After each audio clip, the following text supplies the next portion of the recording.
Euzu billahi mineşşeytanirracim. Bismillahirrahmanirrahim. Elhamdülillahi rabbil alamin ve salatu vesselamu ala seyyidina Muhammedinil emin ve ala alihi ve ashabihi ecmaîn. Allah'ın selamı, rahmeti, bereketi ve hidayeti siz değerli Rehber TV izleyicilerinin üzerine olsun. Bizleri şu an ekranları başında dinleyen Rehber TV izleyicileri ve değerli radyo dinleyicilerimizin üzerine de olsun inşallah. Bugün de değerli Seydan Molla Abdülkudüs Yalçın ile birlikte evlerinize misafir olduk. Sorularınız için gerek yurt içinden gerekse yurt dışından bizlere bağlanarak kendi sesinizde canlı yayında bizlere programımızın ilk bölümünde sorularınızı kendi sesinizle iletebilirsiniz. Programımızın ikinci bölümü ise mesaj yoluyla WhatsApp üzerinden bizlere ileteceğiniz yazılı mesaj yoluyla sorularla devam edecek. Allah'ın izniyle Rabbimden kıymetli, böyle güzel, hayırlı, bereketli bir program olmasını niyaz ediyorum. Muvaffakiyet Allah'tandır. Seydam'a bir hoş geldin diyeyim, programa başlayayım. Seydam hoş geldiniz. Hoş bulduk. Allah razı olsun. Allah muvaffak eylesin. Sizden de inşallah. Müsaadeniz varsa Seydam ilk sorumuzla başlayabiliriz. Buyurun. Dilerseniz. Şöyle bir soruyla karşılaşıyoruz. Yine çokça sorulan sorulardan bir tanesi.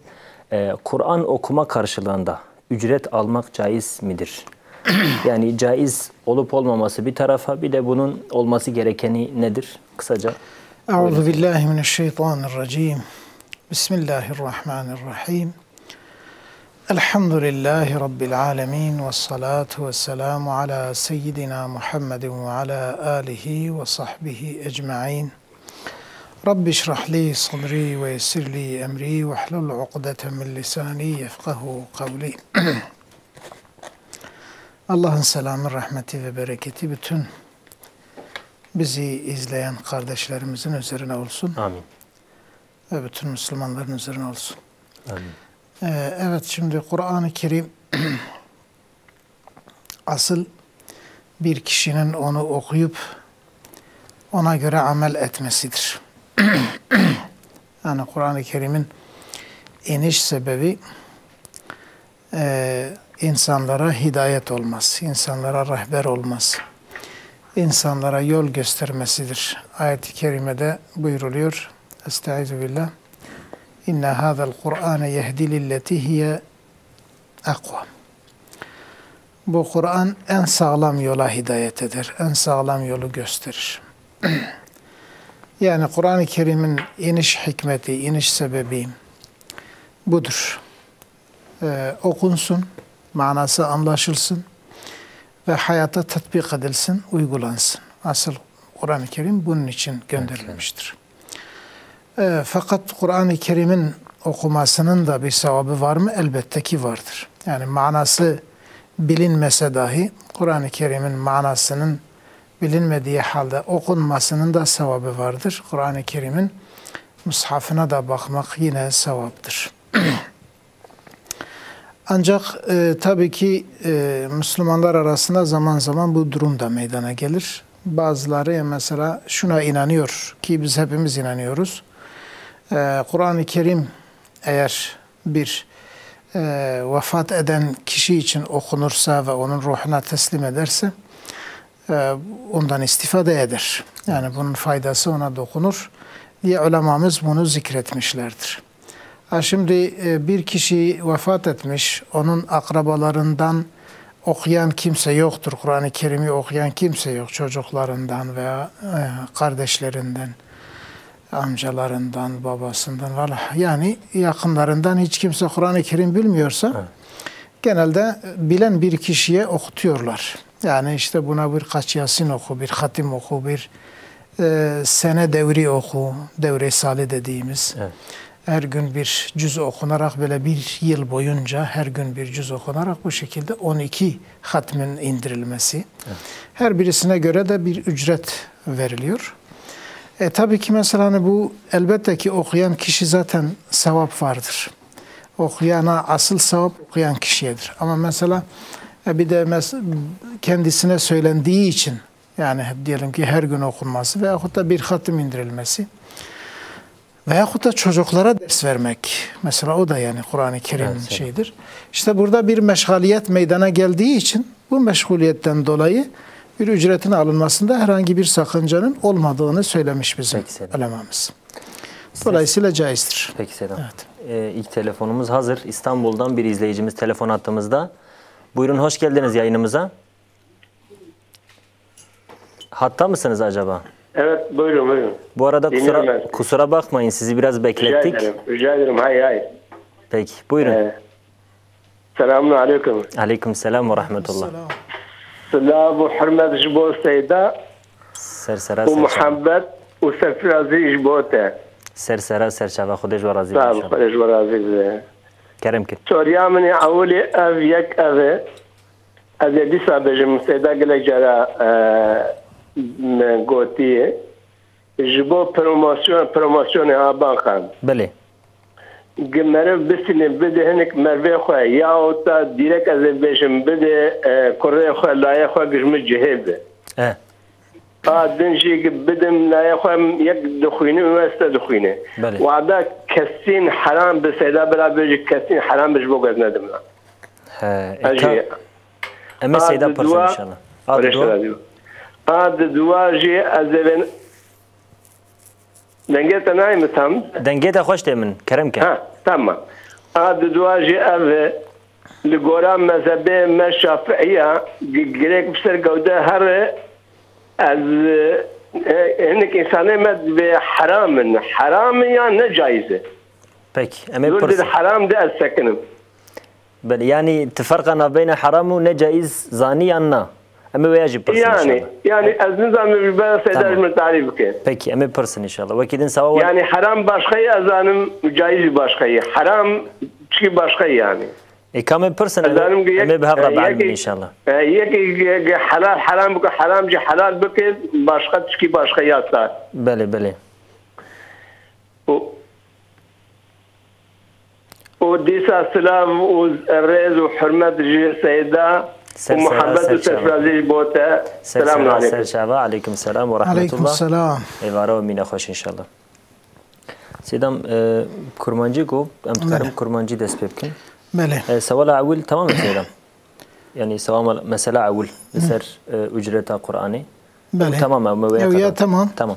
سيدام دبيجة بروموسيون يعني دبي أزد خوازم كسن قانع بفهم كو بروموسيون حرامة سيدا برافي تشتجمر بيجة يجبوكو أز ندم أقربائي خوا ندم لاوي من الأونيفرسيتي يجي لاوي مجهية أز ددمي يعني عجبا سيدا دبي مسألة دبيجة إذا هكا خوش ویگا پروموسیون مگوت جبر کو یعنی نجایزه انسان سببی کو نجایزه جبر کو مثلا فایزه yani peri faiz ne peri riba ne peri ribayı insan ne kadar bu yani aku em bejin mesela bidin hinek insanan bejin var insanı garibi ku pur muhtacın zekat luan dçe yani insanı proje bir şekli hebben bidin wan yani mesela tbeji az nakhbaz bidin kure khabra au bkha veya necaiz yani evji necaiz yani qat'i necaiz ama mesela bejin dugunda veya khud mahallede insana ki pur fakir he kesle nanere pur muhtace o iştara bejim kharnawi keme veya khud زمان में तो the electric و दोغال गैस و فلان و बेवान वाल हासिल करिए يعني पर يعني خوارن و غدا و فلان اما كسل نه نره و جبر كور كسل نه نره پر زیاده سقمتيه د تنگایی ده ابدا وی انسان يعني وكاوي امه لوي انساني نره اما براجي خير البندا خيرانه سك لا ايري مساله كي ابي جوان فيادا من خير خزانش كره او نه يعني لو مثلا نپريويه يعني نپري مرفا او بروموسيون نپري مرفا إيجاجبوي خاصياً بيجن يعني كمرف دا يا مرف دا إنسان كي هو پر زيادة محتاج ويأخذ جدوان مثلا تأسيس ديني دا وك جامعة ومدرسات إنشاءات وان دا يعني وان تشتي كل لازم أمة شبكة جبو چند بيجن حلالة لو روي برانه إيه أمته إيه إنسان مثلا أمة مجبورة الفقير خبنره أمة مجبورة جامعات شكه أمة مجبورة مدرسات شكه جبوي أم بيجن هناك جارنات برسنت بي مادام كيجمرنا حرامة شماتت بيجيب ده فقيرة إيش مثلا دنا فقيرة أذا يعني لو رات مجبورا أم الفقير خبنره جبوي أو برا إكيد بيجي وقتها تبدوي فقير يجوي فقير جائزة لو رات أمة غير الفقير خبنره مثلا أذا يعني İstanbul'a tekrar bağlanalım. İzleyicimizin diğer sorusuyla devam edeceğiz inşallah. Buyurun, İstanbul'dan bir izleyicimiz daha var. Selamünaleyküm. Aleykümselam. Nasılsınız? İyisiniz inşallah. Çok sağ olun. Teşekkürler. Sizleri sormak. Siz nasılsınız? Burada bir sorum olacak da. Tabii. Buyurun alalım. Ya ben şimdi Kur'an-ı Kerim Ali İmran suresi 61. ayetinde de burada ayette diyor ki mesela siz kendi çocuklarınızı, ailenizi getirin. Biz de kendi çocuklarımızı, ailelerimizi getirelim. Evet. Nalet okuyalım. Tamam. Şimdi mesela İslamiyet dünyasında şu an öyle bir karma karışık hale gelmiş ki hangisi doğru, hangisi yanlış? İnsan mesela herkes kendi kafana göre bir Kur'an-ı Kerim'i yorum çıkartıyor. Tamam. Münafıklar da Kur'an-ı Kerim'de bir ayet çıkartıyor, söylüyor. Diyor ki mesela şu an görüyoruz mesela bir tane hoca çıkıyor diyor ki bunlar haramdır. Bir tane de orada aynı benzer bir daha hoca mıdır değil midir bilmiyorum. O da çıkıyor diyor ki yok öyle bir şey yok. Bu adam fitne çıkartıyor. Bu adam ortalık karıştırmak için fitne çıkartıyor. Biz şimdi mesela bu ayeti uygulama yani mesela bu büyük alimler bunu uygulayamaz mı yani? Bunu hoca sorabilir miyiz? Peki sorunuz anlaşıldı. Soralım Bunu inşallah. anlaşıldı değil mi? Ben ne demek istedim? Sorunuz anlaşıldı. Yani siz diyorsunuz ki bu tarz ihtilaflarda bu ayeti ortaya koyup lanetleşebilirler mi? Evet. Peki soralım inşallah. Tamam. Allah'a emanet olun. Siz de Allah'a emanet olun. Sağ olun. Allah. Seydam izleyicimizin ikinci sorusuyla devam edelim. Kürtçe sordu. Gor mezhebe Şafii go vakti ko kırık biseri rahara. Gere kırık biseri rahara. Grek. Greka kut kırık de gere biseri rahara. Ev mesela untam izah bikin yani biçi şekilde çava halal ne haram bir de go haram ve ne caiz. Go henik dibin ne caize henik dibin haram yani vakavi farqa wan hayat ne. بله يعني نجائز وقتاكم بين فلان تش نجائزه يعني كرناوي شيء حرامه وقتاكم نجائز به كرناوي حرامه يعني مثلا بيجن دبي كو جريك وقتا بسر جودره هره يعني او خوارنا وي حيوان حرامه حرام دبه خوارنا وي نجائزه وقتا نجائز به خوارن دبه حرام Seydam gere Grek biseri ve hara yan digevde demine. Grek biseri ve hara. Ne var? Eri vakta bigevde rabbimine okey. Ev ne caize? Yani mezhebe Şafii. Mezhebe Şafii gerek Grek mesela biseri ve be. Bele. Yani o Grek biseri gevde ve nin be. Bele Seydam. Vakta ku mesela biseri gevde ve bimine xwarnavid ben ne caiz. Bele. Çima xwarın ne caize? Levra haram. Levra ev goşt haram. Bele Seydam. Ku goşt haram be خوارنا تشتي حرام نجائز Aynı او فرقه كنت بيجي يعني حرام نجائز يعني نجائز جي تشكير تيغوتني حرام تشكي درت تيغوتني راسته يعني خوارن نجائزه وقتا خوارن نجائز به چما چبكي گوشت حرامه Bele Seydam. او وقت وقتا تشتكي نجائز بكي چيه تشتي نجائز حرام Aynen. Ama gor mezhebi Ebu Hanife az ne şaşkın. او يا مثلا كارن تقليد بكن مثلا بيجي هناك بيجن حيوانك يشخر بزك يشرجي كرن اي بزنا فيجن Bele Seydam. يعني برا تقليدي بكن تقليد مذهب امام حنيفه بكن بخن Telefon. وياخذ بدنا وان يعني بدنا هناك حنفي Peki Seydam. İki telefonumuz daha var. Öncelikle İstanbul'a bağlanacağız tekrardan. İstanbul buyurun. Dubara selamun aleyküm. Aleyküm selam ve rahmetullah. Disa hürmet ve selam jibot tevseyda.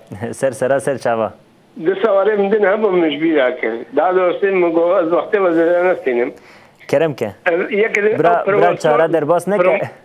Na promosyon meselesi insan ki خواوي بله پر فقير بالسوية وهبن بله أوينا شوائي تمام هذا دواجي المجاز تفريق تبلي جماعته تمام لنيش بكم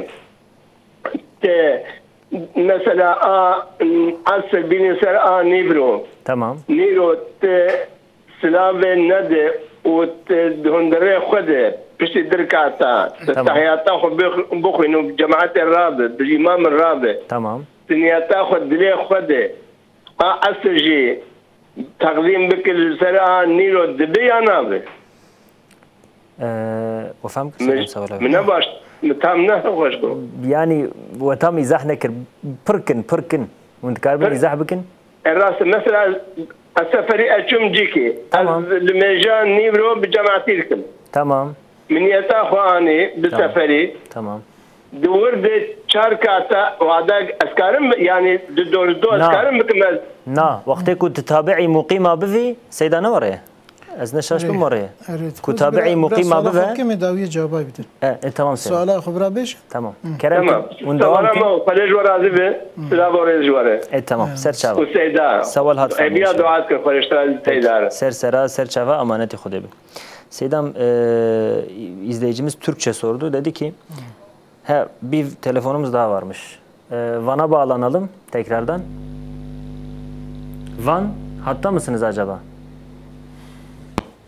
Alo.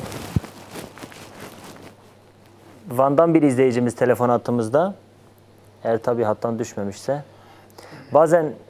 Bazen bekleme süresi olabiliyor. Yani arada sorular falan geliyor. Onun için şey yapmayın, telefonunuzu kapatmayın. Böyle biraz sabırla beklerseniz inşallah sorularınızı alacağız. Galiba düşmüş. Sedam izleyicimiz dedi ki Ali İmran suresinin 61. ayetinde mulaane ayeti var.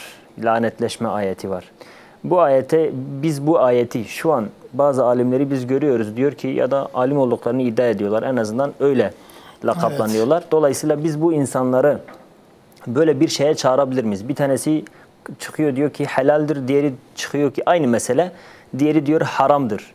Böyle kafa kafaya zıt görüşler var. Evet. Bu tarz meselelerde diyor ya da ihtilaflarda herhangi bir ihtilafta biz bu mulaane ayetini, lanetleşme ayetini diyor ikisi arasına hakem tayin edebilir miyiz? Lanetleşebilirler mi? Bu caiz olur mu? Elbette ki hayır. Şimdi bu lanetleşme meselesi iman ile küfür arasındadır. Yani mesela Allah Resulü sallallahu aleyhi ve sellem imana, tevhide davet ediyor. Allah'ın bir olduğunu söylüyor. Ve şirkin caiz olmadığını, Allah'ın şerikinin olmadığını söylüyor. İslami hükümleri açıklıyor.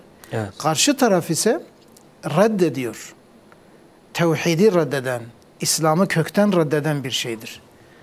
Şimdi mesela mesela bu olunca veyahut da mesela Yahudilerin müşrikleri tercih etmeleridir.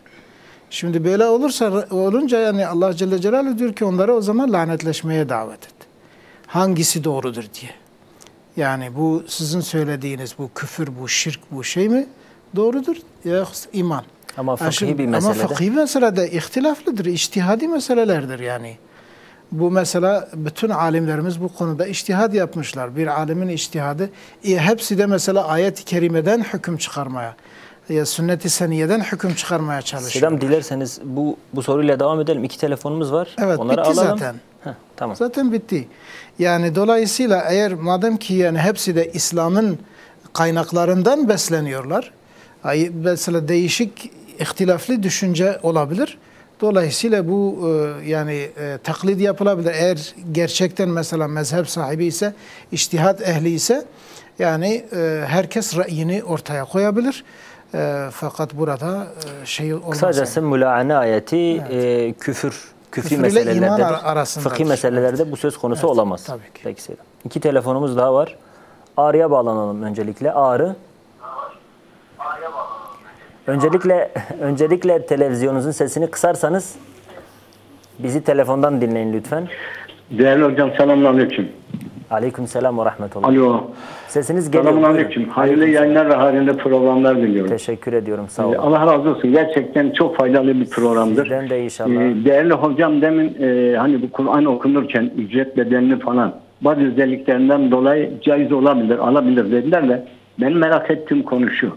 Acaba bu Kur'an okuduğu Kur'an'ın bedelini pazarlığa çevirirse, yani pazarlıkla bu işi hallederse, bu işi bitirirlerse nasıl olur acaba? Onu merak ediyorum. Pazarlığa çevirirlerse yani pazarlık yapıyorlar. O diyor. Pazarlık yaparlar. Evet. Mesela ben bu Kur'an'ı ve ben size bir yıllık hatim okuyacağım ve ben size Yasin okuyacağım ve ben size Kur'an okuyacağım der de bunun karşılığında bana bu kadar para vereceksiniz derse acaba nasıl olur? Peki soralım yani inşallah. Pazarlığa çevirmiş oluyorlar ya. Peki. Anlaşıldı sorunu soralım inşallah. Tamam. Sevgiler sunuyorum. Rabbim yardımcınız olsun. Allah'a emanet olun inşallah. Katıldığınız için sizlere de hayırlı akşamlar efendim. Batman'a bağlanalım daha sonra. Buyurun. Hoş geldiniz. Batman. Hayırlı akşamlar. Sizlere de hayırlı akşamlar. Buyurun. Size de hocama da hayırlı akşamlar diliyorum. Mübarek akşamlar diliyorum inşallah. Eyvallah. Hocama bir şey soracağım da ben iki rüya gördüm de onu hocaya söylersem uygun olur mu? Şimdi biz alalım rüyalarınızı. Öncelikle normalde Seydamız çok rüya tabirlerine cevap vermiyor ama madem aradınız alalım. Evet, yani çok merak ediyorum çünkü çok hocalara da söyledim. Dediler illa ki senin mübarek peygamberimizin ruhani yüzünü görmüşsün. Bir sefer de bir peygamberimi gördüm mesela Hazreti Peygamberimiz Hazreti Ali, Hazreti Osman. Onlar harba giderken anne beni kalkları ise peygamberlerimiz savaşa gidiyor. Harba gidiyor, ben de koşa koşa gittim, onlarla harba gittim. Bu iki rüyayı gördüm. Bir de peygamber ruhani yüzünü elinden tutuyor, oğlum dedi dümdüz yoldan gideceksin. Sadece ben onları çok merak ettiğim için çok hocalara söylüyorum. Hocalar diyor yani çok mübarek bir şeydir ki Allah Teala senin kalbine güzel şeyleri koyduğu için. Peki. Onu gördüm sadece hocam. Peki soralım inşallah. Evet. Allah razı olsun. Hayırlı akşamlar olsun inşallah. Her zaman güzel, hayırlı rüyalar görmenizi nasip etsin inşallah. Bizlere de nasip etsin. Ecmaîn. Allah'a emanet olun. Diğer izleyicimiz yok galiba, bu kadar. Seydam izleyicimiz dedi ki Vij disab kurmancı pırsi ویک استانبول تلفن کرد گو مر پروموسیون بده خونگا خو سیدا خوشگا خو اكو سویه و هنه یتیم و هنه سویه و هنه با وانتنه فقیرن مرد کار بده یا قیزا خو ام بجن قیز نابه قیز نابه لورا قیز نفقی و مثلا عایدی باوی و خود عایدی ظلامه و وقتا ظلام تنبه عایدی باوی و جبوی قاسی مثلا زکات خو کار بده قیزا خو اما خو کار بده انسان کار زکات خو بده خو وقتا خو حقیقتا پر فقیر به محتاج به و کسی کلی بنره خودی بتنه پروموسیون خوش کار بده peki selam adını go lemeja seferi seyda go vakti ko am çinci ki seferiye go am tabi'i meled bin mesela am tabi'i hinkat bin cemaate tedi evjberkum muqimin çaradkin ija ecid be azdikarim lemeja mesela nivro ya taqdim ya ta'khir kirbe az behavra bikim yani bu anra yan gere az jberku tabi'i wan bu ma gere çarabkim yani vakta ku meref tabi'i yeki muqim be lazım meref tamam kelmeja mer nikara qasr bik letkari cema bik مثلا لمجا نیورو تلپی امامه حاضر کر تل مجا خوی نیورو پر سلام بدی تی چهار رکعت خو بدکی شتی تی چهار رکعت خو قدان تکاری لمجا خوی عصر جمع و قصر بکی شخور جهم آیری بکی دو رکعت لمجا عصر بکی یعنی بقصریتی و بجمعیتی تکاری بکی اما لمجا نیورو لمجا کم رفته ده تابعی کسی مقیم کسی حاضر دبه و لمجا هنه مرف نکارا قصر بکی Peki Seydam. Bir de izleyicimiz şöyle bir soru sordu Seydam. Biz dedik ya yukarıda ilk sorumuzda Kur'an'la ücret karşılığında Kur'an okumak caiz olur mu? Neticede fetvası var. Fakat diyor ki işin pazarlığına girerse işte ben sana bir hatimi okuyacağım 20 lira 30 lira git gel pazarlık yapıyor. İşte bu bir Yasin okuyacağım bu kadar para alacağız. Evet, bu caiz değildir. Bu caiz midir? Yok, bu caiz değildir. Yani pazarlık konusu yapmak caiz değildir. Çünkü orada Kur'an-ı Kerim'in heybeti düşüyor. Onun mesela kıymeti düşüyor. Bir nevi bir haşa bir meta haline geliyor. O değil. Fakat mesela yani ben bunu mesela bunun karşısında ben bir ücret talep ediyorum yani diyebilir. Ve mesela bir şey normal böyle Kur'an-ı Kerim'in vakarı, heybeti kırılmayacak şey. Hatta bunu mesela bizzat okutan kimse yani okuyan kimse hiçbir şey söylemeden onun gönlünü razı edecek bir miktar yani bir meblağ vermesi bu şekil en doğrusudur. Yani bu ücret üzerinde hiç konuşmamak ve bunu bir de meslek haline getirmemek.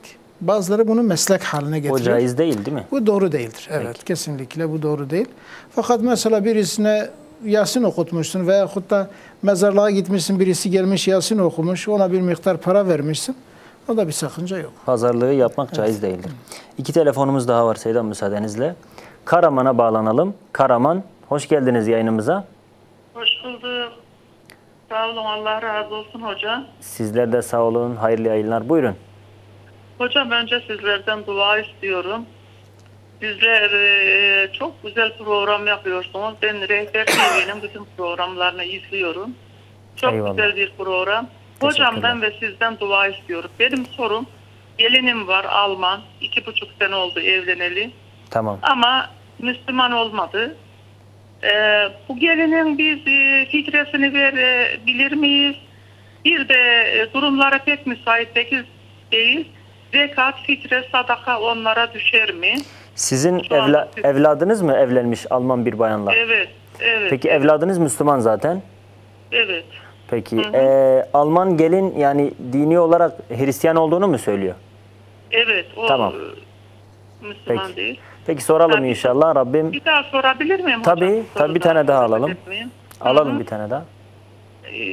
Hocam birden kafam karıştı.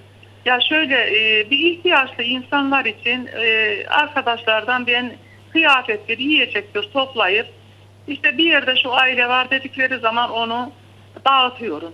Tamam. Ama aile adına istediğim onlarda bazıları olduğu zaman onun içinden mesela çayı şekeri vardır ya da kıyafet onu çıkarıp başka bir aileye veriyorum. Tamam. O zaman o istediğim aile için vermem gerekir mi? Yoksa onu öbür aileye vermem uygun mu? Peki soralım Ondan inşallah. hak geçer mi diye. Çok sağ olun oğlum. Allah Siz de razı olsun sizden. siz de Ne sağ olur, olun. Ne olur gelinimin Müslüman olması için dua istiyorum. İnşallah. Hocamdan. Siz Dua de. edelim inşallah. Rabbim Selametle sağlığınızı kalın. bozmasın. Ben de Eyvallah. kanser hastasıyım. Ben de dua istiyorum sizlerden. Rabbim cümlemize selamet versin. Katıldığınız için programa da ayrıca Hayırlı teşekkürler. akşamlar. Sizlere de hayırlı akşamlar efendim. akşamlar oğlum. Görüşürüz. Hayırlı. Sağ olun. Bir de Isparta'ya bağlanacağız. Isparta. Selamünaleyküm. Aleykümselam küçük kardeşim. Benim sorum şuydu. Şimdi Anladım. son biri. Önceden kızlara sonradan kızsa gerek olur mu yok gerekmez mi? Biraz heyecanlısın galiba. Böyle küçük cümlelerle sorunu tekrarlayabilir misin? Tabii. Şimdi Sorunu tam anlayamadım. sonradan Müslüman olunca da Tamam. önceden kılmadığım namazların kazalarına Tamam. Soralım inşallah. sonradan kılmadığımız var mı? Anlamadım. Tam anlamadım açıkçası en son söylediğini ama sorunu anladım. İşte biri Müslüman oldu işte. Önceden kılmadığım namazları Tamam. kazalarını sonradan kılsam o namazı kabul gerekmez mi? Tamam soralım inşallah. Tamam, teşekkür ederim. Allah'a emanet ol. Selametle kal inşallah. Isparta'ya da selamlar. Seydam izleyicimiz dedi ki bir rüya tabiri sordu Seydam. Evet. Tekrar izah edelim. Normalde Seydam'ız rüya tabirlerini yorumlamıyor yani. Fakat yine izleyicimiz sordu. Biz kırmayalım izleyicimizi. Dedi ki ben anladığım kadarıyla tabii dedi ben rüyamda Seydam Peygamber Efendimizin pak sallallahu aleyhi ve sellemin pak yüzünü gördüm. Beraber bana gel dediği savaşa gittik. Hazreti Osman'ı gördüm, Hazreti Ali'yi gördüm, yüzlerini gördüm. Yani ben birçok hocaya da sordum, bana hayırlı güzel şeyler söylediler. Sizce diyor Seydam bu neye delalet ediyor, neye işaret ediyor acaba? Biz ancak şunu söyleyebiliriz. Yani hani bir rüya anlatıldığı zaman hayran lana ve şerran li a'daina bizim için, Müslümanlar için, rüyayı gören için hayır olsun ve düşmanlar için şer olsun. Peygamber Efendimiz görülüyorsa o doğrudur. Yani Peygamberimizin şekline şeytan giremiyor rüyada. O doğru görmüştür ve tekrar onun için hayırlı olsun diyor. Hayırlara vesile olsun. İnşallah hayırlıdır. İnşallah. Evet. Rabbim bize de nasip etsin Seydam. Bir de bir izleyicimiz özel dua istedi. Sorusu şuydu. Alman bir gelini var. Oğlu bir tane Alman gelinle evlenmiş. Biz dedi onların durumları da yok. Yani oğlumun durumu yok. Biz onlara fitremizi, zekatımızı verebilir miyiz dedi.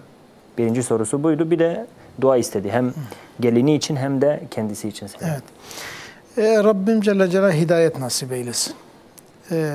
İnşallah Allah Celle Celaluhu kalbini yumuşatır.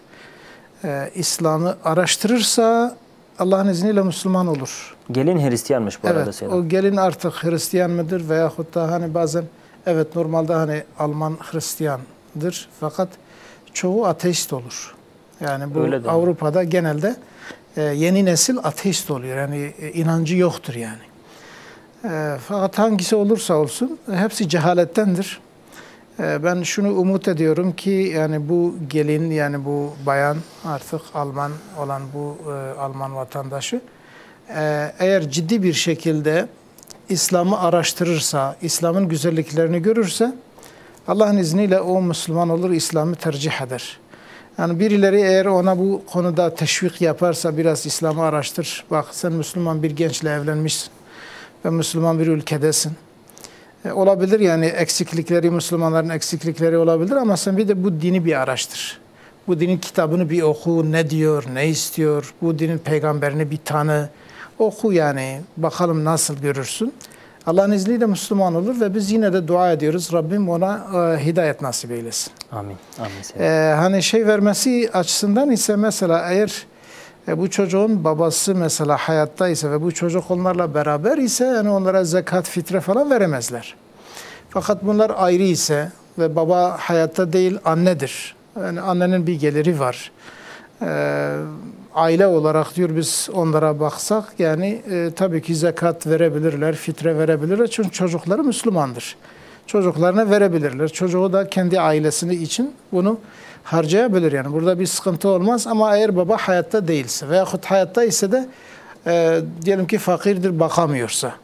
Bunların da evi ayrıdır ve yine durumları yoksa verebilirler. Yani akrabalar kendileri de fitre ve zekat verebilirler. Peki Seydam. 2 telefonumuz daha var. Müsaadenizle onları da alalım. Muş, buyurun hoş geldiniz yayınımıza. Muş'tan bir izleyicimiz. Buyurun hoş geldiniz yayınımıza. Öncelikle televizyonunuzun sesini kısarsanız. Hocam kolay gelsin. Sağ olun, teşekkürler. Eyvallah. Buyurun. Bir sorum olacaktı da. Tabii alalım. Şimdi eğer erkek Müslümansa kadın Alevi ise evlenebiliyor mu? Herhangi bir sıkıntı var mı? Ya da bayan Alevi ise tamam. Yani erkek Alevi ise bayan Müslümansa. Peki soralım inşallah. Var mıydı başka sorunuz? Yok hayır teşekkür ederim. Allah'a emanet olun. Selametle kalın inşallah. Bir de Batman'dan bir izleyicimiz var. Batman. Hoş geldiniz yayınımıza. Allah razı olsun. Sizden de aleyküm selam. Eyvallah. Hocam sizin vaktinizi fazla almak istemiyorum. Buyurun. Helal ve haram konusunda hocama bir sorun vardır. Şimdi bu helal haram Kur'an'ın da geçen Allah'ın hükmü müdür? Yoksa ulemaların hükmü müdür? Yani fetvası mıdır? İkincisi olarak da Hanefi ile Şafii ikimiz de aynı Müslümanız. Aynı kitaba, aynı peygambere inanıyoruz. Niye birisine helal, niye birisine haram bir açıklama olursa çok sevindim. Allah razı olsun. Kolay gelsin. Peki. Sorularınız anlaşıldı inşallah. Soralım Seydamıza. Hep beraber dinleyelim. Allah'a emanet olun. Selametle kalın. Sağ olun size. Sağ olun. Kıymetli Seydam, şöyle bir soru daha gelmişti. Yine aynı izleyicimizden. Dedi ki ben hasbelkader böyle yardım topluyorum belli bir aile için. Örneğin arkadaşlarıma, çevreme diyorum ki falan yerde bir tane gariban bir aile var, muhtaç bir aile var. Biz de kendi aramızda bir şeyler toplayalım. Birisi şeker, un, elbise neyse getiriyorlar. Ben de o aileyi tanıyorum. Mesela örneğin şekerlere ihtiyacı yok. Daha çok falan başka şeye ihtiyacı var. İhtiyaçlarının olmadığı, kendileri için yardım topladığım ailenin durumunu bildiğim için örneğin şekere ihtiyacı yok. Ben şekeri oradan çıkarıyorum. Başka bir aileye veriyorum. O diğer topladığım yardımları ise ona veriyorum. Benim bu yaptığım da bir sakınca var mıdır yani diyor. Şimdi o eğer bir aile için toplamışsa insanlar o aile için vermiştir. Dolayısıyla hepsini o aileye vermesi vaciptir yani. Fakat şöyledir. Mesela diyelim ki özel bir ailenin ismini söylemesin o zaman. Yani fakir aileler var. Çok muhtaç aileler var. Biz Allah rızası için bu ailelere yardım etmek istiyoruz. Kimin ne ihtiyacı varsa. Evet yani artık kim ne getirebilirse biz ona göre bu ailelere dağıtacağız. Bunu bu şekilde izah etsin. Yoksa mesela işte diyelim ki Mehmet kardeşimizin ihtiyacı vardır, çok fakirdir ve biz buna mesela artık yardım edelim ve millet de o Mehmet kardeşi için diyelim ki yani yardım veriyor, o niyetle, onun şeyiyle veriyorsa artık diğerlerine vermesi bu sefer doğru olmaz yani. Yani samimi olması için bunu aynen o kişiye vermesi gerekir. Peki Seydam. Bir de dua istedi zaten. Hem gelini için hem kendisi için de dua istedi. Kendisi de kötü hastalığa yakalanmış. Evet. Rabbim şifa versin Allah inşallah. Allah hayırlı şifalar nasip eylesin. Amin Seydam. Ve o Alman bayanla evlenen, oydu değil mi? Evet yine? aynen aynen. Tekrar biz de yine dua edelim. Rabbim buna hidayet nasip eylesin. Amin Seydam. Bir izleyicimiz daha şöyle bir soru sordu. Küçük bir kardeşimiz. Tabii anladığım kadarıyla sorunun da devamı olabilir ama ben bu kadar anladım yani. Müslüman olmayan gayrimüslim birisi İslam'a girdikten sonra kılmadığı namazların kazasını yapmalı mı? Diyelim ki yaptığı sevabı var mı? Evet. Şimdi bir tane yani aslen kafir olan, aslen derken daha önce hiç Müslüman olmamış. Diyelim ki Hristiyandır veyahut da başka bir dindedir. Evet. Yani. Müslüman olduğu zaman artık o eski günahlar, eski kılmadığı ibadetlerin tamamı siliniyor. Yani onlar onun için artık bir vebal değil, bir mesuliyeti yoktur. Artık sıfırdan bir hayat başlıyor. Dolayısıyla namazlarını daha yeni kılacak. Eski kılmadığı namazlar, eski tutmadığı oruçlar diye bir şey yok. Ama buna rağmen diyelim ki de kıldı. Yani diyelim ki çocuk 20 yaşındadır, 5 yılın namazını kıldı diyelim. Elbette ki sevabı vardır. Bunlar sünnet olarak onun için hesaplanıyor. Yani onun kesinlikle bir şey kaybolmaz. Fakat mecbur değildir yani, farz değildir ona. O kazalar yoktur onun üzerinde. Peki Sedat. Ama yine de mesela 2 rakat dahi namaz kılsa elbette ki sevabı vardır. Evet, 2 telefonumuz daha var. İzmir ve Diyarbakır'dan. Öncelikle İzmir'e bağlanacağız. İzmir, hoş geldiniz yayınımıza.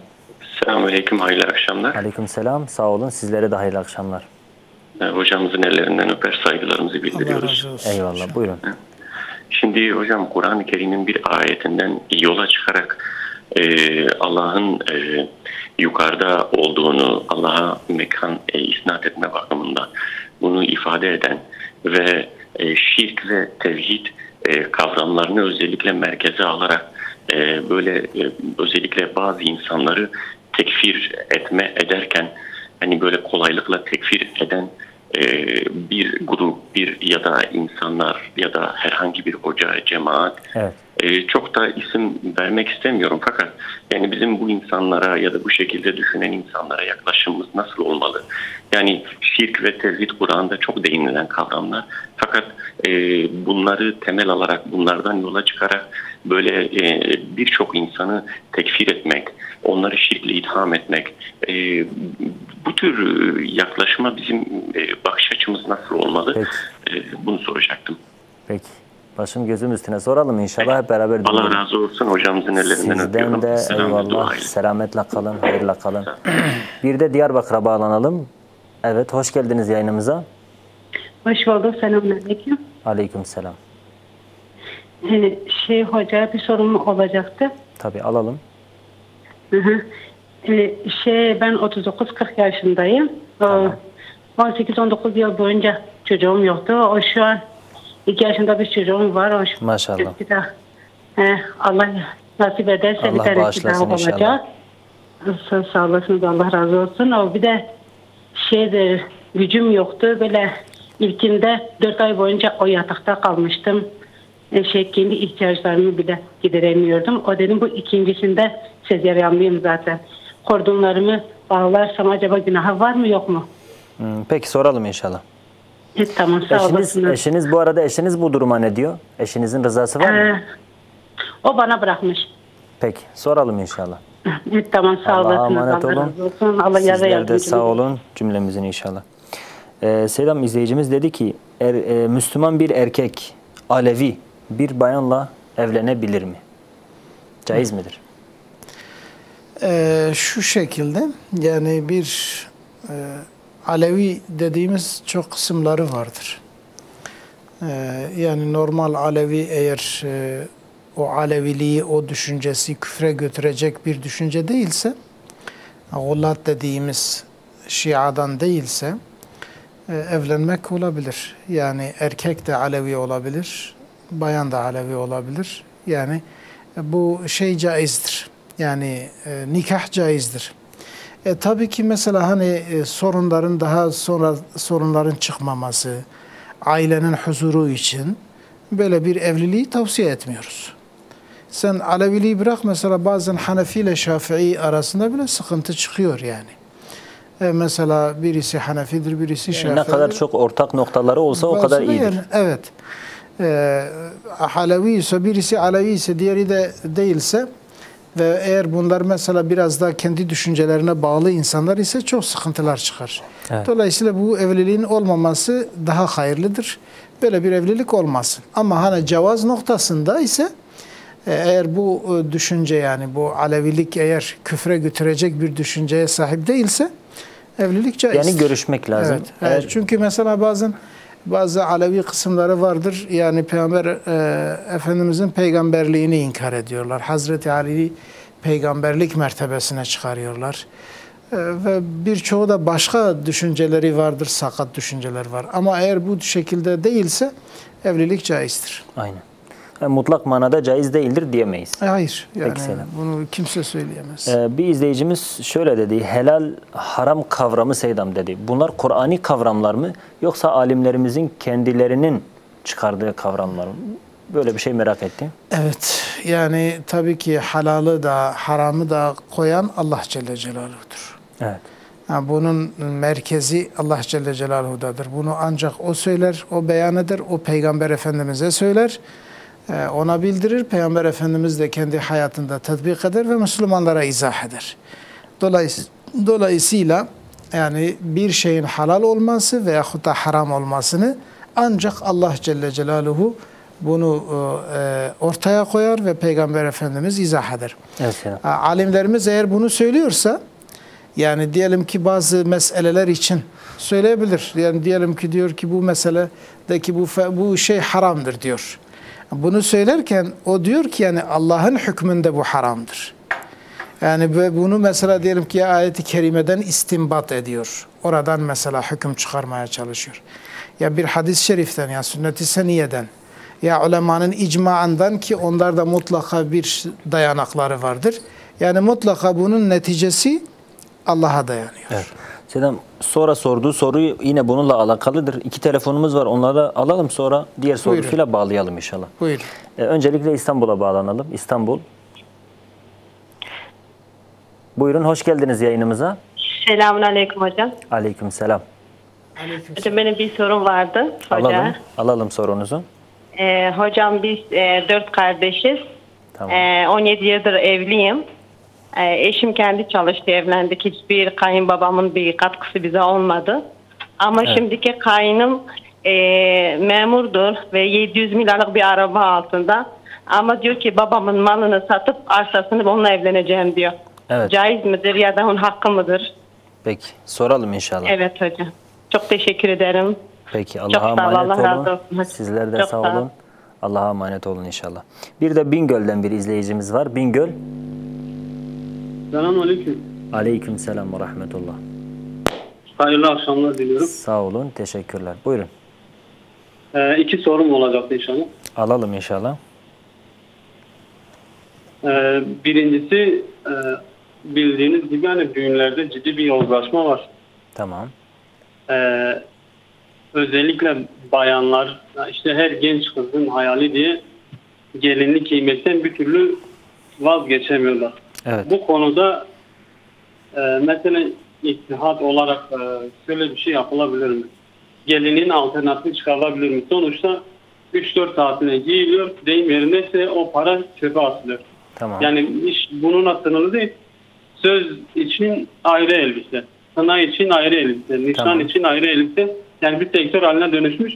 Bunun alternatifi olamaz. Mesela siyerde nasıl? Hazreti Fatıma, Hazreti Esma, Hazreti Ayşe, bu konuda nasıl bir örnek verebilir hocamız? Peki. İkinci sorum ise yine düğünlerle alakalı, erkeklerle bayanlar genelde hani ayrı ayrı halay çekmesi uygun görülür. Yani dindar kesim tarafından. Yalnız hani bir söz var ya, silah çıktı mertlik bozuldu.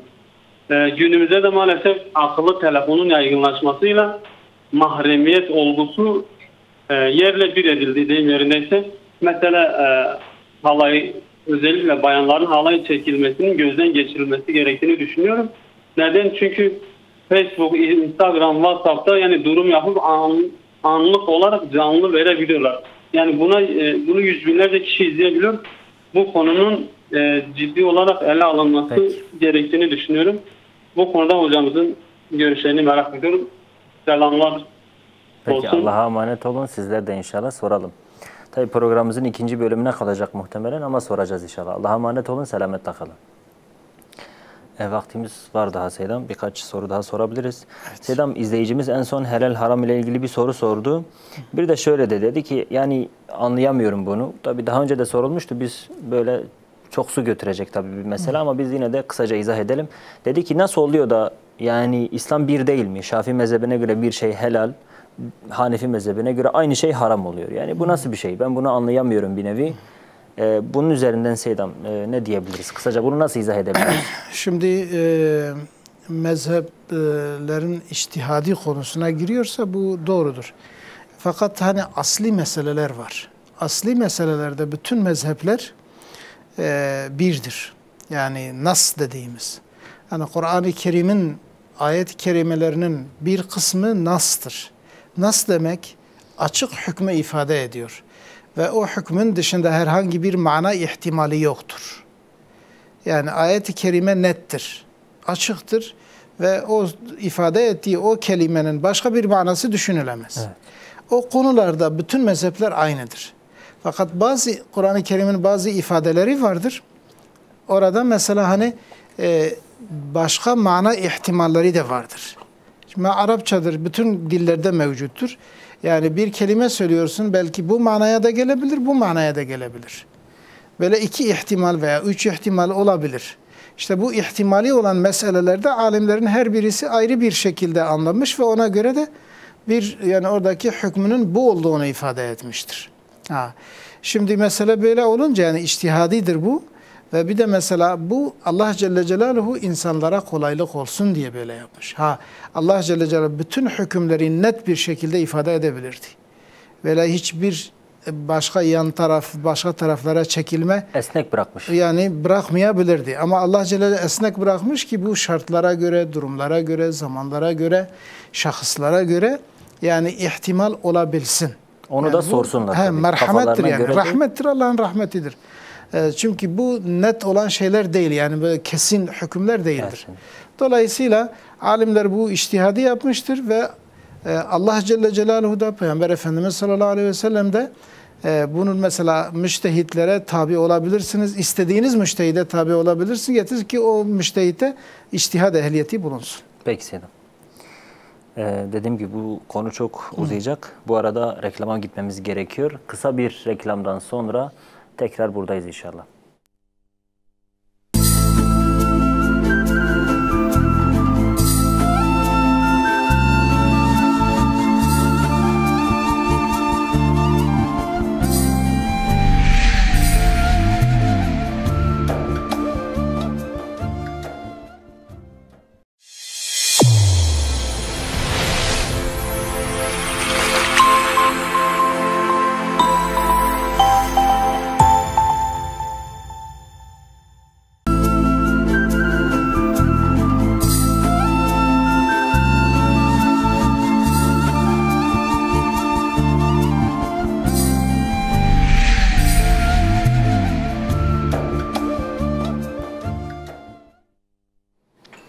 Evet değerli izleyiciler, programımızın ikinci bölümüyle tekrar karşınızdayız. Hemen sorularımızla devam edelim. Birinci bölümden kalan sorularımız vardı. Onları alalım. Seydam, izleyicimiz dedi ki özellikle tevhid, şirk bu tarz kavramlar Kur'ani kavramlar. Evet. Fakat dedi sürekli bu kavramları kullanan bazı kişiler var. Tekfirci dedi. Bizim kısaca Seydam sorusu şu. Bizim bu tarz insanlara yaklaşımımız nasıl olmalı? Yani bu grup böyle bir grup çıkmış. Hani kendisine Selefi ismini takan, biz Selefi Salihinin görüşleri üzerindeyiz diyerek biraz da ve ayet hadisleri de çok iyi kullanıyorlar.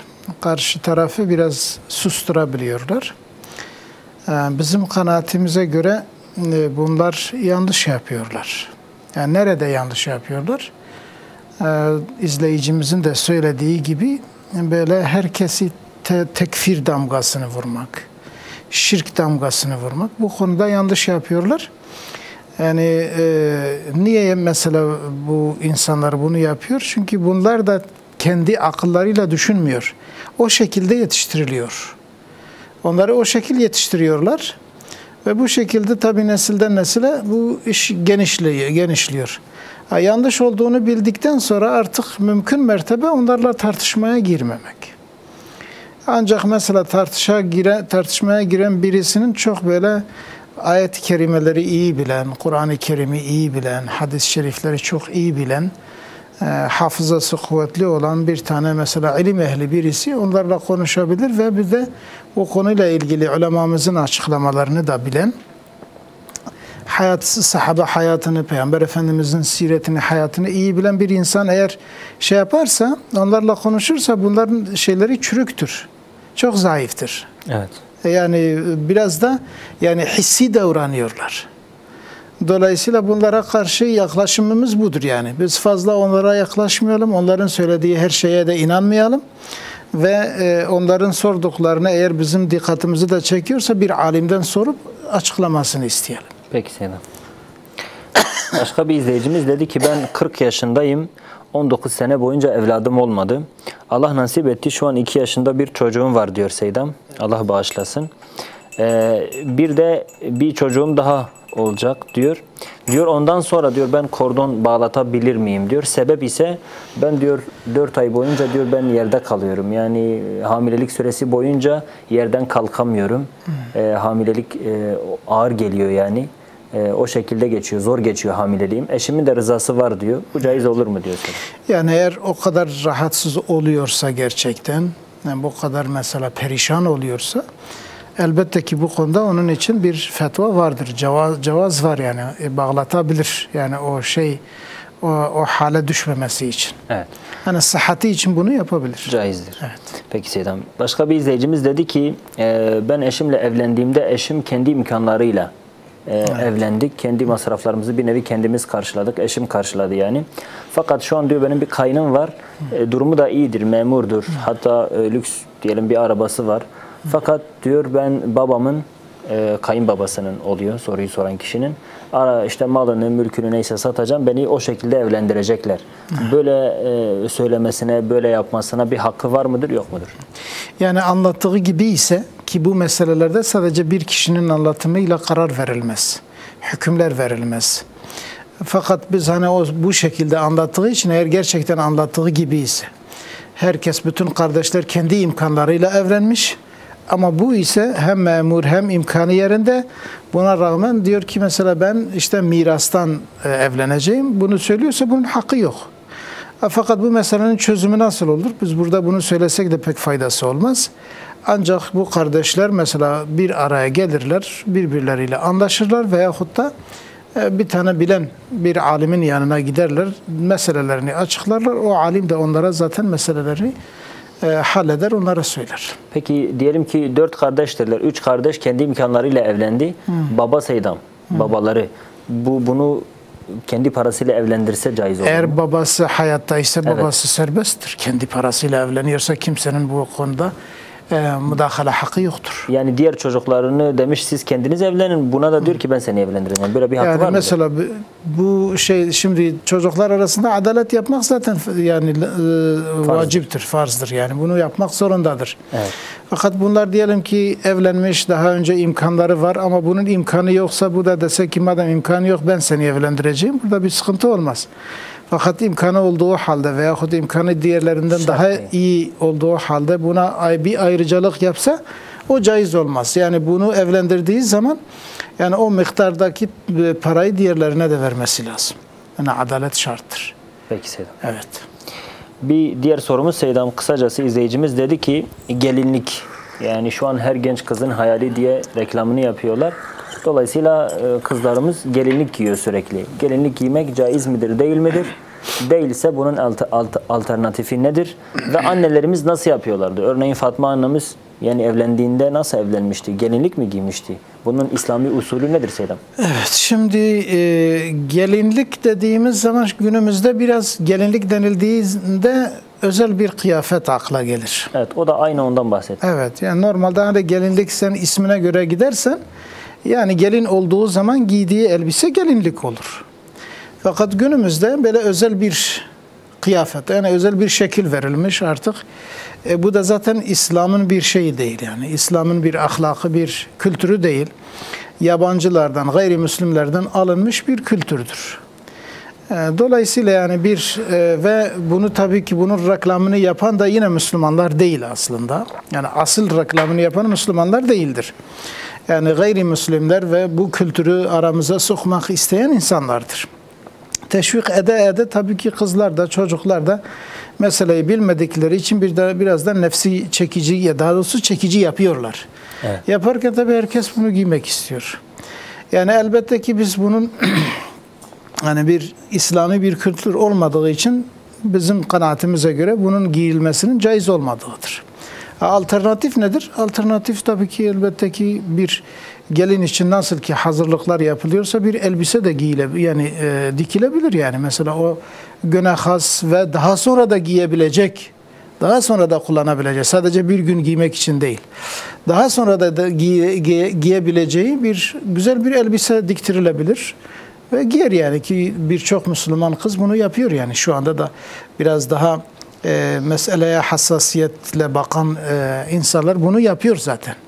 Yani o kadar kendini böyle alçaltıp da gidip mesela o insanların kıyafetini giymez. Yani o kadar kendini düşürmez. Yani bir izzet-i nefsi vardır. Bir Müslümanın gayreti vardır. Bunu yapmıyorlar yani bazıları böyledir. Evet. Son sorumuz Seydam, izleyicimiz dedi ki şu an maalesef yani toplumumuzda var olan düğün karışık düğünlerdir. Yani erkek ve bayanların iç içe olduğu düğünlerdir. Ama muhafazakar kardeşlerimiz böyle yapmıyorlar. Bayanlar ayrı, erkekler ayrı yerde düğün oynuyorlar. Fakat dedi benim buna da bir nevi itirazım var. İtirazı şu: bayanlar oyun oynuyor ya. Bir bayan örneğin onları çekiyor, durum yapıyor. Hassasiyeti olmayan bir bayan ya da örneğin bir bayan çekiyor, durum falan da yapmıyor, belki paylaşmıyor ama eve gidince eşi rahatlıkla o videolara, fotoğraflara bir nevi ulaşabiliyor. Bu durumda diyor bayanların bu şekilde halay yani yapmaları da caiz midir yani? Yoksa ne yapılması lazım sizce Seydam? Yani bayanlar içeride erkeklerden uzak, seslerinin erkeklere gitmeyeceği bir durumda halay çekmelerinin bir sakıncası olmaz. Evet. Başka bayanların fotoğraf çekip durum yapması o sadece halayla alakalı değil. Bu birçok şeyle alakalıdır. Yani normalde bir bayanın gerek kendisinin gerek de başka bir kadının resmini çekerek durum yapması bu caiz değildir.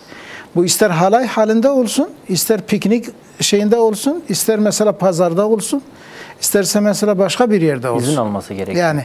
Yani hatta izin alsa dahi mesela diyelim ki nerede kullanacak bunu çok iyi bilmesi lazım.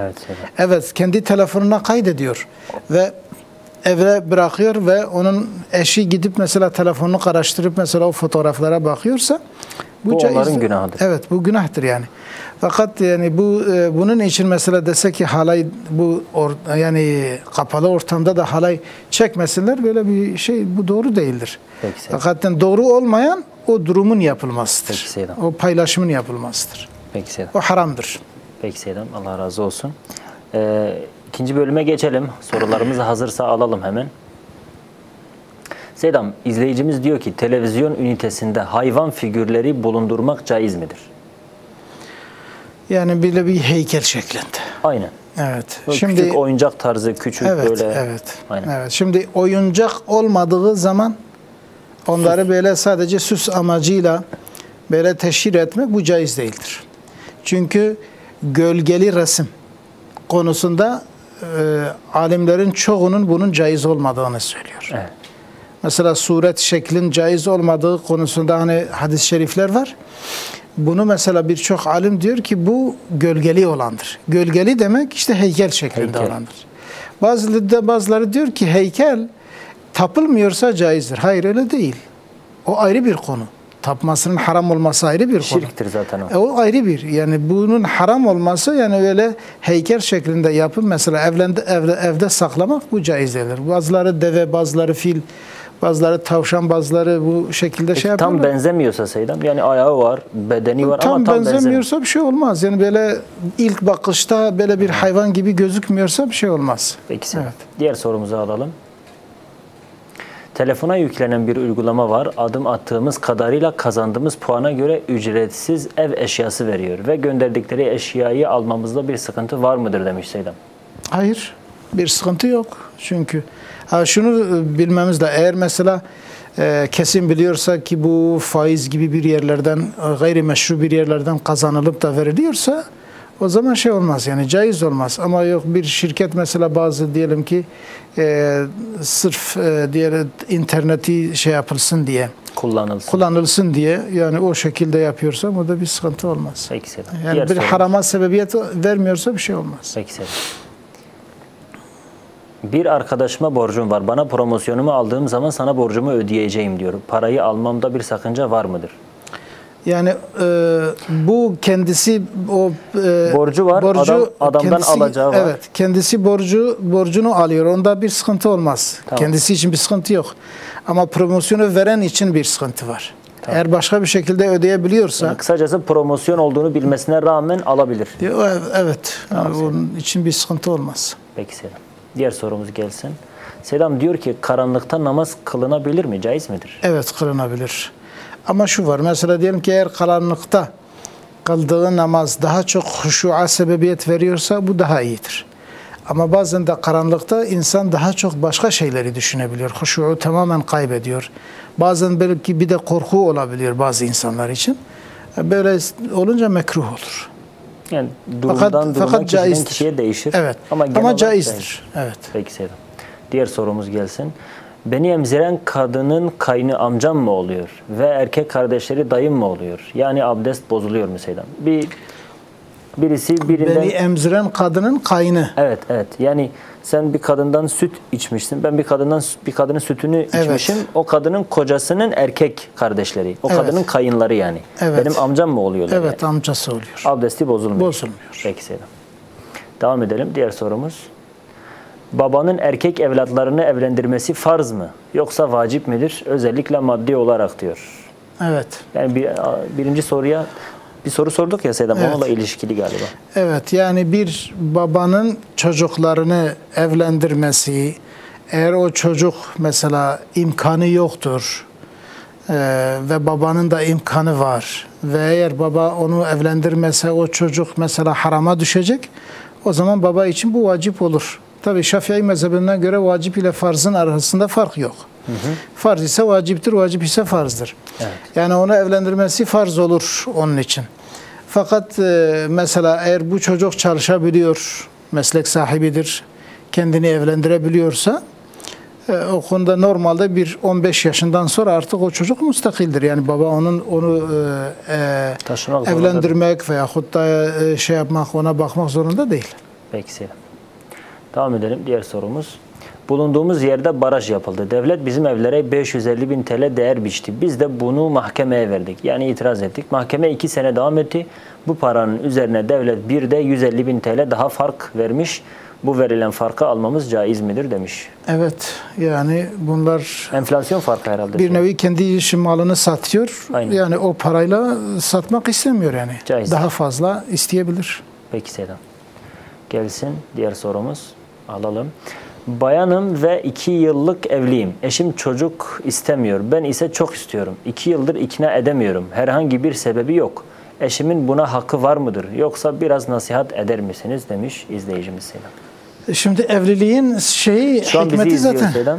Öyle mi? Yani evet, iyidir. Yani evliliğin hikmeti çocukların olmasıdır. Peygamber Efendimizin emri tenâkehu tekâtherû, evleniniz, çoğalınız diyor. Evet. فَاِنِّي اُبَاهِ بِكُمُ الْاُمَّمَ يَوْمَ الْقِيَامَةِ Ben kıyamet gününde sizin çokluğunuzla iftihar ederim diğer ümmetlere karşı. Yani evliliğin hikmeti çocuk sahibi olmaktır. İnsan neslinin olmasıdır. Çocuğu engellemek caiz değil. Yani kökten eğer bir sebep yoksa kökten engellemek caiz değildir. Haramdır. Yani hele kadın istiyorsa, yani erkek baba bunu mesela erkek bunu nasıl engelleyebilir? Bunun böyle bir hakkı yoktur. Normalde aile planlaması diyorlar Seydam. Bu caiz diyorlar. Aile planlaması. Yani mesela biz 2 yıla kadar çocuğumuz olmasın. Kendilerince böyle bir karar veriyorlar.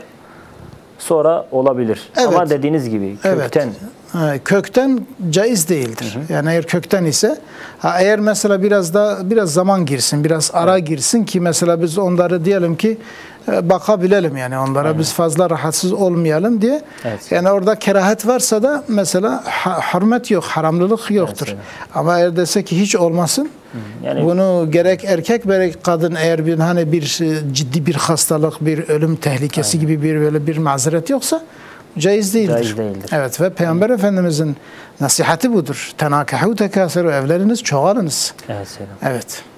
Yani kadının çocuk istemesi en doğal hakkıdır. Evet. Çok tabii bir şekilde. Tabii. Peki Selam. Engelli birine bakmanın sevabı ne kadardır Selam? Onu Allah bilir ama çoktur elbette ki. Yani hadislerde buna benzer hadisler var mı? Ben öyle bir şey hatırlamıyorum. Mutlaka vardır ama ben şu anda bir şey hatırlamıyorum. Fakat özellikle hastalara bakmak, sakat onlara, engelli olanlara bakmak. Onları ziyaret etmek bile çok sevaptır. Tabii. Onlara bakmak yani o ziyarete bakmak sevaptır. Çok daha sevaptır. Hatta mesela bazen engellilere bakmak cuma namazına gitmeye de bir şeydir. Özürdür. Bir özürdür. Eğer sen bir engelli bakıcıysan ve başka bir bakıcı yoksa, sen gidiyorsan, tehlike varsa cumaya bile gitmeyebilirsin. Cemaat namazlarına gitmeyebilirsin camiye. Yani o kadar ki şey var. Bu yani sevabı çoktur. Evet. Diğer sorumuz, kızım 20 yaşlarında bazen namaz kılmıyor. Kılması için ne yapmalıyım Seydam? Yani nasihat eder. Çünkü 20 yaşındaki bir kız çocuğu veyahut da erkek çocuğu için eğer namaz kılmıyorsa o inancında bir sıkıntı var. İnşallah inancında değil, diyelim ki tembelliğindendir. Bu tembelliği de mesela eğer bunu bugün namaz kılmayacaksan işte böyle cezası vardır. Cehennemde yanacaksın, kabirde azap göreceksin. Bugün bu dünyadasın, yarın öleceksin. Bu ölüm esnasında bunun cezasını çekeceksin diye. Ve bunu kılsan da bunun bu kadar sevabı vardır. Yani Peygamber Efendimiz böyle tavsiye etmiştir. Allah Celle Celaluhu'nun emirleri vardır. Bu konudaki ayet-i kerimeler varsa eğer onu biliyorsa onları okuması, evet. Peygamber Efendimizin nasihatlerini yapması. Belki o yapamıyorsa yapabilen birilerine yönlendirebilir, tanıştırabilir. Evet. Daha güzel olur tabii. belki. Yani nasihattır neti şeyi olur. Peki Seydam. Allah-u Teala nasip ve müyesser etsin diyelim. Amin. Diğer sorumuz gelsin. Kur'an-ı Kerim'de Seydam neden sürekli biz ifadesi kullanılıyor? Yani neden Allah ben yerine biz diyor? Sebep nedir Seydam? Yani orada ta'zim var.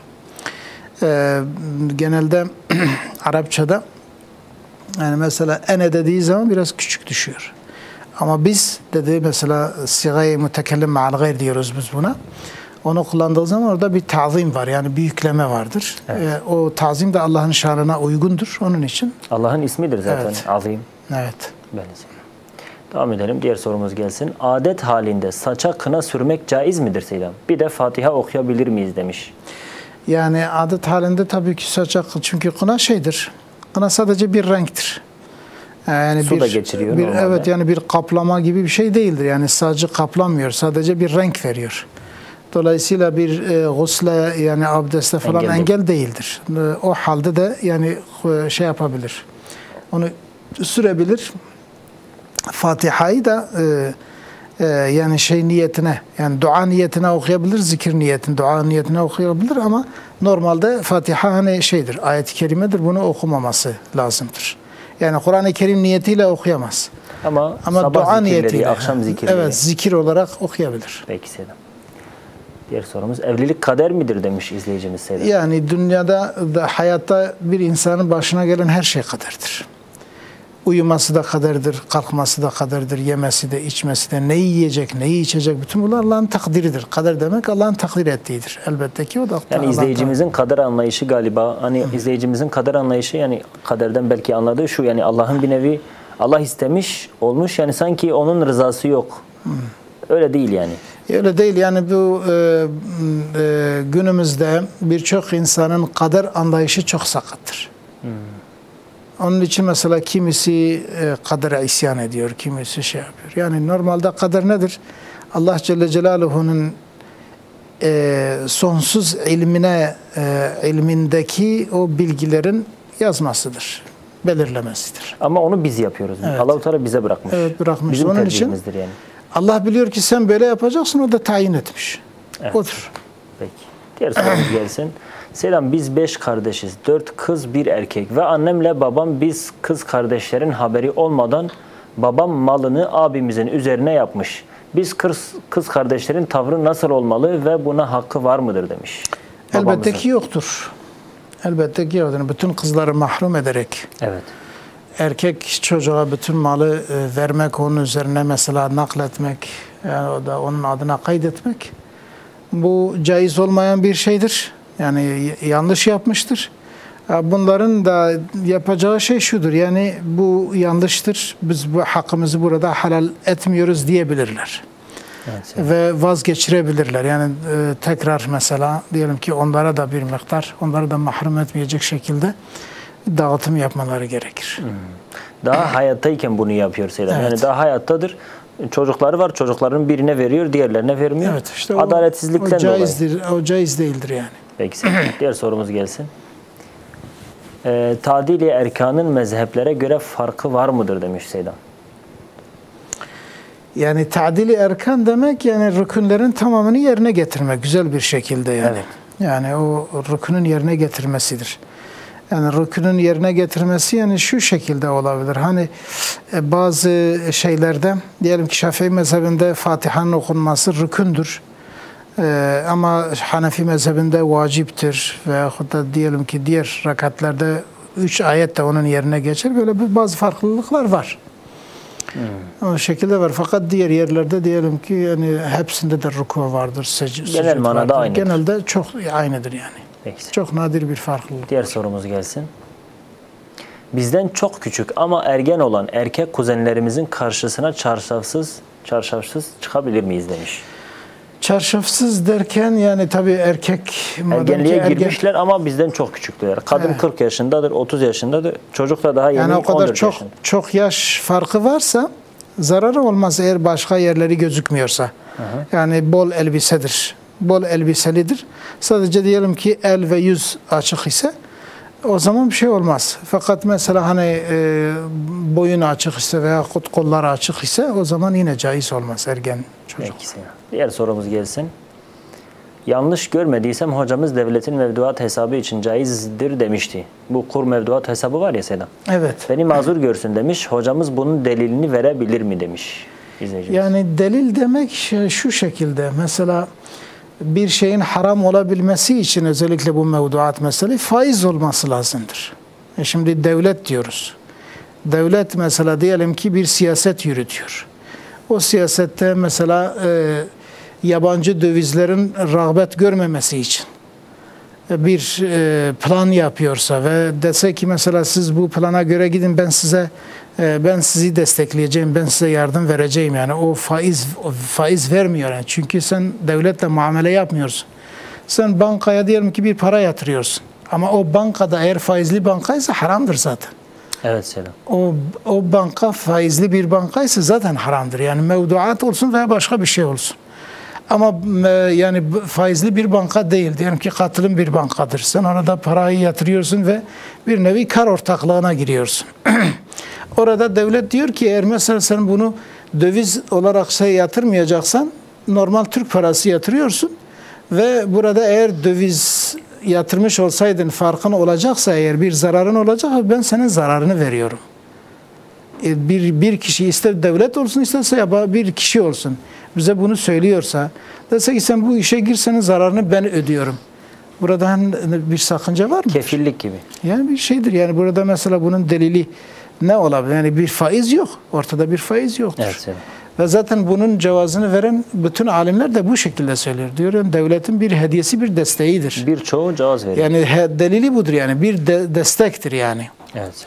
Yani mesela bu faizdir diye söyleyen birisi varsa ve bunu ispat ederse gerçekten bu faiz olarak veriliyor diye yani onu o şekilde ispatlarsa biz de kabul edeceğiz yani haram olduğunu. Evet. Allah razı olsun. Programımızın sonuna geldik Selam. Evet. Son olarak söylemek istediğiniz bir şey var mı Selam? Allah Celle Celaluhu ayaklarımızı sabit kılsın. Amin. Zamanın fitnesinden hepimizi muhafaza eylesin. Amin Selam. Cümlemizi inşallah. Amin. Allah sizden de razı olsun. Cümlemizden. Çok istifade ettik. Rabbim ömrümüze bereket katsın. Aynı şekilde yayında ve çekimde emeği geçen tüm kardeşlerime de teşekkür ediyorum. Haftaya tekrar aynı saatte buluşmak dileğiyle. Allah'a emanet olun. Hoşça kalın. Esselamu Aleyküm ve Rahmetullahi ve Berekatuhu.